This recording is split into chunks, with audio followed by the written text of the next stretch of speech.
2 വർഷത്തേക്ക് വിദേശികൾ ഓസ്ട്രേലിയയിൽ വീടുകൾ വാങ്ങുന്നത് വിലക്കാൻ തീരുമാനം. വീടുകൾക്ക് വില കുതിച്ചുയർന്ന സാഹചര്യം നേരിടാനാണ് നീക്കം.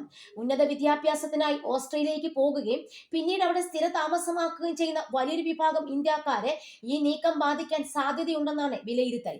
ഏപ്രിൽ 1 മുതൽ 2027 മാർച്ച് 31 വരെ വിദേശികൾക്ക് ഈ വിലക്ക് തുടരുമെന്ന് ഓസ്ട്രേലിയയുടെ ഭവന മന്ത്രി ക്ലെയർ ഒനീൽ പ്രഖ്യാപിച്ചു. സമയപരിധിക്ക് ശേഷവും നിയന്ത്രണം നീട്ടണമോ എന്നത് പിന്നീട് തീരുമാനിക്കും.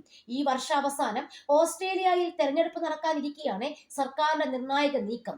ജീവിത ചെലവ് കൂടുന്നതിനിടെ ഒരിക്കലും വീട് വാങ്ങാൻ കഴിയില്ലെന്ന് ഭയപ്പെടുന്ന യുവ വോട്ടർമാർക്കിടയിൽ തീരുമാനം നിർണായകമാകുമെന്നാണ് വിലയിരുത്തപ്പെടുന്നത്. സമീപ വർഷങ്ങളിൽ ഭൂമി വിലയ്ക്കൊപ്പം വാടകയും ഓസ്ട്രേലിയയിൽ കുതിച്ചുയരുകയാണ്.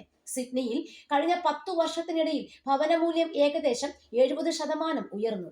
2023 ജൂൺ 30 വരെയുള്ള 12 മാസത്തിനുള്ളിൽ വിദേശ നിക്ഷേപകർ $4.9 ബില്യൺ വീടുകളും ഒഴിഞ്ഞ പ്ലോട്ടുകളും വാങ്ങിയെന്നാണ് കണക്ക്.